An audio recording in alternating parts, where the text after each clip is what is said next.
ഈ പാർട്ടി ഒന്ന് തള്ളി നോക്ക്. ഈ പാർട്ടി അങ്ങനെ ഒറ്റതിരിഞ്ഞ് ആക്രമിക്കാൻ നോക്ക്. ഈ പാർട്ടി ഒരു തീയായി അഗ്നിയായി അത് ആളിക്കത്തും. സത്യത്തിൽ ഡബിൾ എ റഹീമിൻ്റെ ഈ വീഡിയോ അങ്ങ് വിട്ടുകളഞ്ഞതാണ്.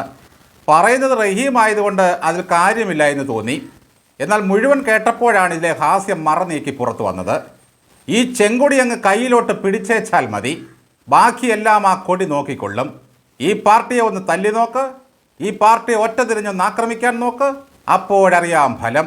ഈ പാർട്ടി ഒരു തീയായി അഗ്നിയായി പടർന്ന ഒരു വരവുണ്ട്. ആ തീ കെടുത്താൻ ലോകത്തൊരു വായു ഭഗവാനും പറ്റില്ല. ഈ കൊടി പിടിച്ചാൽ അത് പിടിക്കുന്നവർ അഗ്നിയായി കാറ്റായി മാറും. ഇതിൻ്റെ നേതാക്കൾ ഓർഗാനിക്കായിട്ടങ്ങ് ഉയർന്നു വരുന്നവരാണ്. അതൊരു സ്വാഭാവികമായ പ്രക്രിയയാകുന്നു. അതെല്ലാം നേതൃത്വം പുതുതായി ഉയർന്നു വരും. ഈ പുതിയ തലമുറയിൽപ്പെട്ടവരോട് ഞാൻ പറയുന്നത് അത് ഓർഗാനിക്കായി ഉയർന്നോളൂ. അല്ലാതെ മറ്റു പാർട്ടികളെ പോലെ തല്ലിപ്പഴിപ്പിക്കുന്നതോ കാർബൈഡ് വെച്ച് പഴിപ്പിച്ചുണ്ടാക്കുന്നതോ അല്ല. CPM-ലാണ് ഓർഗാനിക്കായി വളർന്നു വരുന്ന നേതാക്കളുള്ളത്. യാതൊരുവിധമായ കെമിക്കലും ചേർക്കാറില്ല. സ്വാഭാവികമായ അതിൻ്റെ വളർച്ച കണ്ടാൽ നമ്മൾ തന്നെ ഞെട്ടിപ്പോകും. കൊടുങ്കാറ്റിനെ അതിജീവിക്കുന്ന വൻമരങ്ങളൊന്നും ചെടിച്ചട്ടിയിൽ വേരിറക്കിയതല്ല എന്നൊരു ചൊല്ലുണ്ട്. ഇങ്ങനെ ഓർഗാനിക്കായി ഉണ്ടായി വരുന്ന കമ്മ്യൂണിസ്റ്റ് പാർട്ടിയിലെ നേതാക്കൾ മണ്ണിൽ ആഴത്തിൽ വേരോടിച്ചവരാണ്. ഒരു കാറ്റിനും അവരെ കടപുഴക്കി എറിയാൻ കഴിയില്ല. മറ്റു പാർട്ടികളിലെ നേതാക്കൾ ഉണ്ടായി വരുന്നത് അവരെ പ്ലേ സ്റ്റോറിൽ നിന്നും ഡൗൺലോഡ് ചെയ്തെടുക്കുകയോ പടം വരച്ചുണ്ടാക്കുകയാണ്. ഇയാളുടെ പ്രസംഗം കേൾക്കുമ്പോൾ പഴയ തലമുറ കാഥികൻ V. സാംബശിവനെ ഓർക്കാതിരിക്കില്ല. നിങ്ങൾ തന്നെ പോരാളികളാകും. ഈ കൊടിയങ്ങ് കയ്യിൽ വെച്ചിരുന്നാൽ മതി, വേറൊരു കാര്യമില്ല. ഒരാളും അടുക്കില്ല. ഈ കൊടിയാണ് കരുത്ത്, ഭരണമല്ല. ഈ ചെങ്കൊടിയാണ് ഇടതുപക്ഷത്തിന്റെ ഈ നാടിന്റെ കാവലാൾ. ആയിഷ എന്ന കഥാപ്രസംഗത്തിൽ സാംബശിവൻ അദ്രുമാൻ എന്ന ഇറച്ചിവെട്ടുകാരനെ അവതരിപ്പിക്കുന്നത് കേട്ടിട്ടില്ലേ? അതേ അദ്രുമാൻ്റെ അലർച്ചയാണ് ഈ റഹീമിൻ്റെ ശബ്ദം കേൾക്കുമ്പോഴും. ഒരു കാഥികൻ്റെ ഭാവങ്ങളും മോഡുലേഷനുമാണ് ഇദ്ദേഹത്തിൻ്റെ വർത്തമാനങ്ങളും പ്രസംഗങ്ങളുമെല്ലാം. ഏതോ ഒരു പാവം റേഷൻ കടക്കാരനായ വാർഡ് മെമ്പറെ ഭീഷണിപ്പെടുത്തുന്ന രംഗമാണ് നമ്മൾ കണ്ടത്. ഈ വാർഡ് മെമ്പർക്കെതിരെ പാർട്ടി അഗ്നിയായും തീയായും ഒക്കെ വരും പോലും. ഇനി റഹീമിൻ്റെ പിന്തുടർച്ചക്കാരായി ഓർഗാനിക്കായി ഉയർന്നു വന്ന കുറച്ച് നവമുകുളങ്ങളെ കാണാം. PM മാർഷോ എന്ന വിപ്ലവകാരിയുടെ പിൻതലമുറക്കാരനായി വളർന്നു വന്ന് പടർന്നു പന്തലിച്ചു കൊണ്ടിരിക്കുന്ന ഈ നേതാവിനെ അറിയാത്തവരായി ആരുമുണ്ടാകില്ല. ഈ ശുഭ്രപതാകയും പിടിച്ച എന്റെ സഖാക്കളുണ്ടല്ലോ. കഴിഞ്ഞ ദിവസം മഹാനായ ഈ വിപ്ലവകാരി SFIക്കാരെ നയിച്ചുകൊണ്ട് ചെന്ന് പോലീസിന്റെ കയ്യിൽ നിന്നും കുമിറ്റ് വാങ്ങി കൈയൊടിഞ്ഞത് ഓർക്കുന്നില്ലേ? അന്ന് ഇയാൾ നടത്തിയ ഒരു പ്രസംഗം കേട്ടാൽ ഓക്കാനം വരും മനുഷ്യന്. ഇദ്ദേഹത്തിന് നേരെ നീണ്ടു ചെന്ന ഏതോ ഒരു ലാത്തിയിൽ ഒരു മീൻ മണം ഇദ്ദേഹം ഘ്രാണിച്ചു പോലും. അത് ആലപ്പുഴക്കാരനായ ഒരു പോലീസ് ഉദ്യോഗസ്ഥൻ്റെ കയ്യിലിരുന്ന ലാത്തിയിൽ നിന്നും വന്നതാണ്. ഇയാൾ രമേശ് ചെന്നിത്തലയുടെ അടുക്കളയിൽ ചെന്ന് മീൻ വെട്ടിക്കൊടുത്തതിൻ്റെ വാടയാണ് പോലും ഇദ്ദേഹത്തിൻ്റെ മൂക്കിൽ അടിച്ചു കയറിയത്. മീൻമണം വന്നപ്പോൾ ഈ നേതാവിനും മനസ്സിലായി, ആഹാ എന്തൊരു വാടയുള്ള വാസന. പിണറായി വിജയൻ്റെ അടുക്കളയിൽ നിന്ന് ഇറങ്ങി വരുന്ന പോലീസുകാർക്ക് നെയ്മീൻ്റെ മണമായിരിക്കും ലാത്തിയിലുള്ളത്. സജി ചെറിയാൻ്റെ അടുക്കളയിൽ നിന്നാണ് ഇറങ്ങി വരുന്നതെങ്കിൽ അത് വരാലുകറിയുടെ ഗന്ധമായിരിക്കും. MP രാജേഷിൻ്റെ അടുക്കളയിൽ നിന്നാണെങ്കിൽ അതിന് പോത്തുകറിയുടെ ഗന്ധമായിരിക്കും. വേറെ ഒരു പാർട്ടിയിലെ യുവജന നേതാക്കന്മാർക്കും ഇത്രയേറെ ഘ്രാണശക്തി ഉണ്ടാകില്ല. ഇവരുടെ മൂക്കിലെ ശ്ലേഷ്മസ്തരത്തിൽ സ്ഥിതി ചെയ്യുന്ന നാഡികൾ എത്രമാത്രം സജീവമാണെന്നോ. DYFIയുടെയും SFIയുടെയും ഒക്കെ നേതാക്കളുടെ മൂക്കിൽ വായുവിലെ സൂക്ഷ്മ കണങ്ങൾ വരെ എത്തിച്ചേരും. ഇവരുടെ തലച്ചോറിലെ ഘ്രാണ കേന്ദ്രം അത്ര ശക്തമാണ്. സാധാരണ മണം തിരിച്ചറിയുന്നതിൽ ഏറ്റവും മുന്നിലുള്ള ജീവികളിൽ ഒന്ന് സ്രാവാണെന്ന് കേട്ടിട്ടുണ്ട്. രക്തത്തിൻ്റെ ഗന്ധം എത്ര ദൂരെയായാലും അവ തിരിച്ചറിയും. നായ്ക്കൾക്ക് മനുഷ്യനേക്കാൾ ആയിരക്കണക്കിന് മടങ്ങ് മികച്ച ഘ്രാണശക്തിയുണ്ട്. എന്നാൽ SFIയുടെ ഈ നേതാവിൻ്റെ മുമ്പിൽ അവറ്റകളെല്ലാം നിഷ്പ്രഭരാണ്. സാധാരണ പോലീസിൻ്റെ ലാത്തിയടിയിൽ നിന്നും എങ്ങനെയെങ്കിലും ഒഴിഞ്ഞു മാറാനാണ് മനുഷ്യൻ ശ്രമിക്കുക. എന്നാൽ ഇയാൾ പൂച്ച മത്തിത്തല മണപ്പിക്കും പോലെ ലാത്തി മണപ്പിക്കുകയാണ്. ഈ ചെറുപ്പക്കാരൻ എന്തെങ്കിലും ഒരു രാഷ്ട്രീയ ഭാവി മേലിലും ഉണ്ടാകുമെന്ന് ഈ കേരളത്തിലെ ജനങ്ങളിൽ ആരെങ്കിലും ധരിക്കുന്നുണ്ടോ? ഇവൻ എത്ര ഞരമ്പ് പിടച്ചു നിന്ന് പ്രസംഗിച്ചാലും നിയമസഭയുടെ കവാടം കടക്കുമെന്ന് തോന്നുന്നില്ല. അത്രയ്ക്ക് വെറുപ്പിക്കലാണ് ഈ ചെറുപ്പക്കാരൻ കുറഞ്ഞ കാലം കൊണ്ട് തന്നെ നടത്തിയിരിക്കുന്നത്.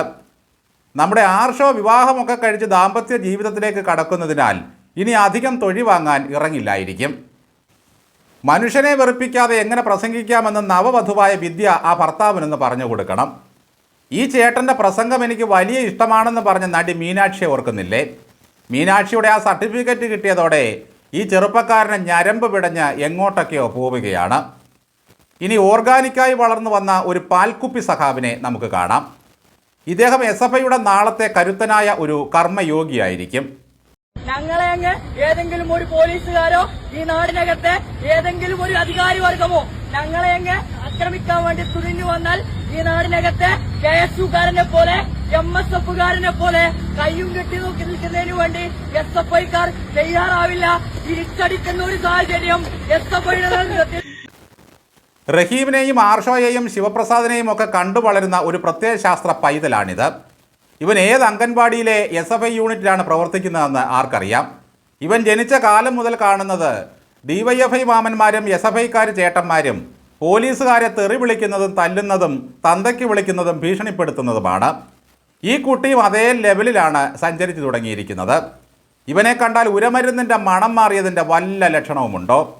പാല് കുടിക്കാൻ കിട്ടാതെ നിലത്തിരുന്ന് കരയുന്ന വാശി പിടിക്കുന്ന കുഞ്ഞിൻ്റെ മുഖമാണ്.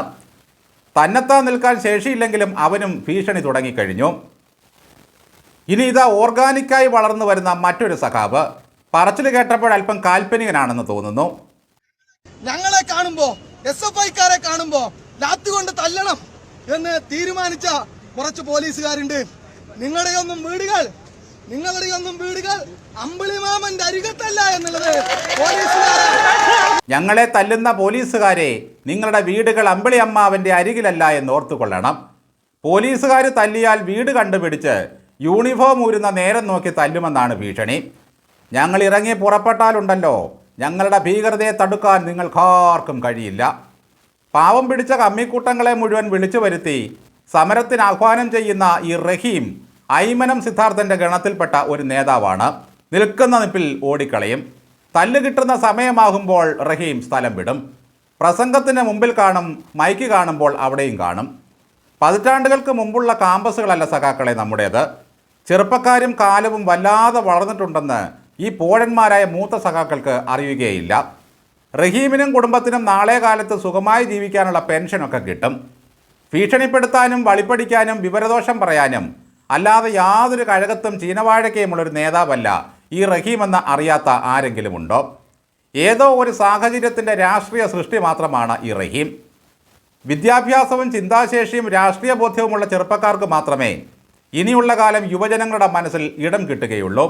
ഇതൊന്നും ഈ സഖാക്കൾക്ക് അറിയില്ല. ഇവർ കാണിക്കുന്ന വേലത്തരങ്ങളും ഗോഷ്ഠികളും തെറ്റാണെന്ന് പറഞ്ഞു കൊടുക്കാനും ഒരു നേതാവുമില്ല.